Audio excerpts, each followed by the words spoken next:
right now. Hey, how's it going? And it turns out, yeah, we're live, and I'm Dazza, and I'm calling you from the United States of America, right here in Cambridge at MIT, where you were just around the corner mere days ago. Hey, Pip. I was. It was wonderful. Yeah. I'm glad to. I'm sorry I couldn't join you in person in Australia for the meetup tonight, but what a great idea. We brainstormed about just making a quick video to say hello, I guess, number one, and just get those connections going. But also, did you want me to, what did you want me to say something about blockchain or Yeah, what was so it? have you, yeah, exactly. Look, I don't mind whether it's blockchain related, legally related, a bit of both. I know you've got other projects on that are really exciting, but this is a blockchain meetup. So anything that you could share that's taken your fancy, people are talking about what they're reading, what they're interested in, or any projects they're working on. Sure.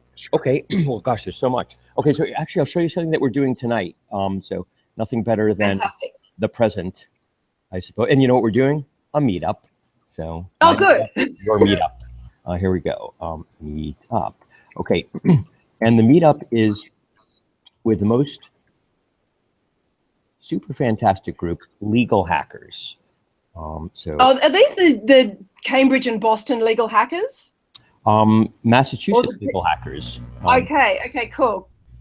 And here's the screen right now. I'm doing a little screen share. So this is Brilliant. whoa, that's bouncy. This is Massachusetts legal hackers meetup for tonight. Which on Tuesday sometimes we do legal hack night with pizza.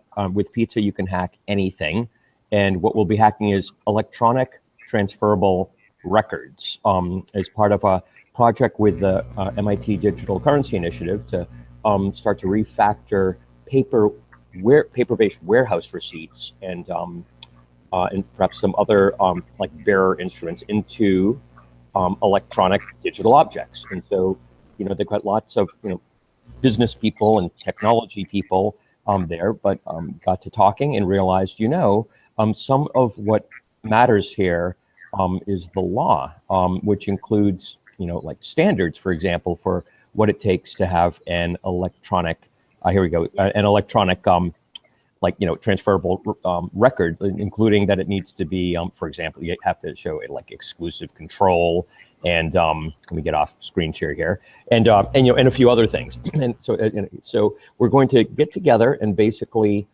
oh, here we go, clicking the wrong button, and basically we've got some lawyers calling in and coming around the table, and a lot of technologists and business people. And I'm basically going to try to facilitate a little and maybe hand the baton off, and we'll just extract like requirements and constraints from the statutes that govern, what it takes to have a valid and enforceable, but digital version of these instruments, and then add those to the business and and some other, I almost call it like sort of like social requirements for the context in Mexico where the project is happening, and then Right. that'll help us brainstorm where the unique capabilities of blockchain might make a very good fit, a good value proposition as part of the design phase. So this is an example of attempting, if it works, to leverage the law not just as a source of constraint and something that it's too bad for the entrepreneurs about the law because now they've got handcuffs and they can't do what Yeah. they want. Rather, But something as enabling. informing the wisdom. Thinking of it as something enabling. You've got it, enabling, and there's a lot of wisdom in the law. I think, including like the kind of features that you need for a bearer instrument. Well, you probably don't want to have indistinguishable copies that everybody has. That would be like the double spend problem in a sense, but for a different legal instrument. So, And there are going to be gaps, aren't there? There's places where the legislation, the law has not yet created certain instruments, legal instruments, or doesn't know of any that can cover everything what are about. you thinking? Like for a gap? Doubtless, Um, Yeah, sure. Well, you were talking about bearer instruments. That's a kind of a financial product that has been created where you can, the bearer obviously can use that to transfer value or to vest value. But the law does have some rules about that, but there are other things that are arising. And I'm thinking more broadly in relation to the blockchain, yeah, where the law doesn't really know what to say about certain things. yeah, and I suppose also one of the sort of emergent conditions we can expect is new kinds of businesses, new kinds of roles and relationships, and that will, if nothing else, give rise for a need for legal instruments that support and reflect the kind of interactions that would be appropriate to conduct there. So there will be gaps that emerge just because things keep changing. But I have a feeling, even if you do a linear extrapolation from the existing set of legal instruments that we have now to blockchain, there's doubtless going to be some hard to predict set of conflicts, gaps, duplications, and everything in between. So we just kind of got to get our mop and bucket and our scrub brush and kind of just power through it, one thing at a time. Yeah, and when the hackers get together, as you will this evening, do you like to imagine that you're doing this as if this particular product is going to be released, it's real, or is it better to continue to just conceptualize things and keep it quite hypothetical? What's the best approach to getting the best out of everyone? It depends on the context. So for this group, it's absolutely the bias is in favor of action, and we like it when people have a purpose of actually either they have a company and they're trying to do something, or a nonprofit, and we're hacking right with them. We hack with a lot of cities in this group. We sit together with sorry, it's really dark here. I'm just gonna give you a hand. Come on. Thanks, Dazza. Okay. Sorry. Okay. So now it's like now it's mood. Now it's like mood lighting. Mood lighting. Sorry. Yeah. Well, wait a minute. I'll use my phone for like that. Is that really creepy? Yeah, that is. Yeah, it's scary. So these people, it's action, and so those are the people we invite to hack with us, and but there's something happening in April that's a really good example of where that would almost kill it for some people. And so we're going to Vanderbilt Law School in April to do a legal hackathon with Music City legal hackers. This terrific Professor Larry Bridge-Smith is hosting it with folks, and we access to justice oriented, and we have a day of blockchain, and on Friday and Saturday is a hackathon.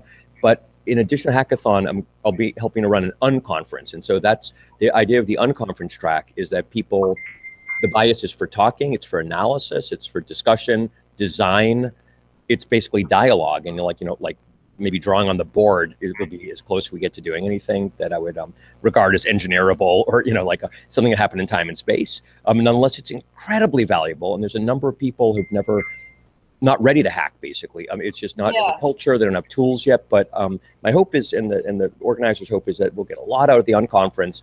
People will mix and mingle in a variety of sessions, learn a lot, and they'll sort of see the people at tables just over yonder that are hacking. And at the end of the day, everyone will hear, the magical things that people present at the end of a hackathon. And I imagine, like all of us that have been to one for the first time, think, oh my gosh, look at what they did.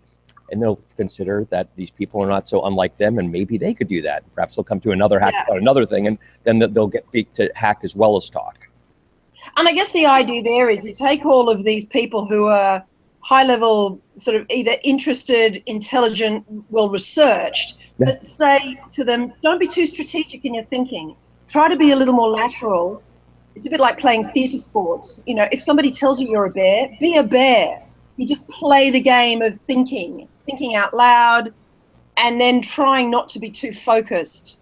Yeah. And that creates a space where people can be more liberal about what they talk about or what they think about. Is that the unconference format? Precisely, yeah.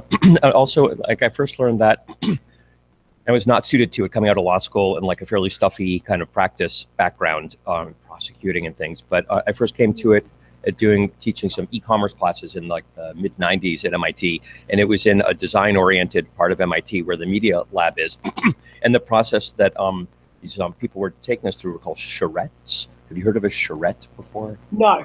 So it's a design process where it's all the way what you were just getting at. And the idea is you kind of brainstorm anything, and you just keep the brainstorms coming. And it's almost sort of like an improv, when people say stuff, you always say yes and kind of go with it, no matter how dumb. That's what I meant about theatre sports. That's the whole idea. With theatre sports, you don't block an idea, you go with it. Exactly. Yeah. So precisely that. And so kind of modulate back a little bit at the unconference, but the idea is very much yes and kind of noting things, and then sometimes at a good conference, like there's some great ones on online identity in California, IIW, Internet Identity Workshops, been going for more than 10 years. And some of those will go when they're on a roll for 2, 3, 4 hours sometimes when they're really doing things. OAuth came from one of those on conferences, and so did OpenID and some other standards, which have really, and so a bunch of things of standard contracts and other stuff. And what you'll see there is after people have been sort of undisciplined and brainstorm, sometimes a theme will occur that people will want to cohere around, and some people might not be into it. They use the law of 2 feet and they just walk to another session, no problem. Yeah. And sometimes there's a transformation that occurs and people get kind of hacky, or at least they get very focused. But when I run them, typically it's more like a cocktail party or something, and like we have kind of an interesting topic, everybody gets to talk, we draw a few things and have a good time and kind of keep it moving. Yeah, that sounds great. I'm thinking that would be a really good format for our next meetup. We've got the one this evening, and I'm thinking something like that might be really good for next time, because we've all got to know each other quite well through our 2 Facebook groups. But speaking of cocktails, I actually have to go and get the refreshments for this evening. And you better start drinking now. I know. The only thing is we could have talked for hours. This is amazing. And next time we must meet up and talk and create this kind of content with a bit of advance notice. So I could have a list of questions, or we could go through. Mind you, this has been an unconference of our own, Dazza. Yeah, right. It has, hasn't it? Yeah. And I guess when and just as we hope with these things, so much good has emerged from it. So including an intention, maybe you'll try a format in your meetup and let me know how it goes. I have never tried that format in a meetup before, actually. If it works well, maybe we could propagate it here a little bit too and hone it. And most especially the intention and the shared interest in talking more and maybe in a little bit more organized way, so we can get down into some of the topics that we share. So I look forward to that very much. And until next time, I wanted to wish everybody at your hangout, meetup, hoedown, a terrific time tonight. I wish I was there with you in person, but I'm glad we have this little spark of presence.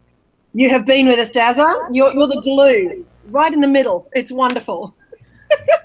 Amen. And go to bed. It's late. Good night. We're sleepy.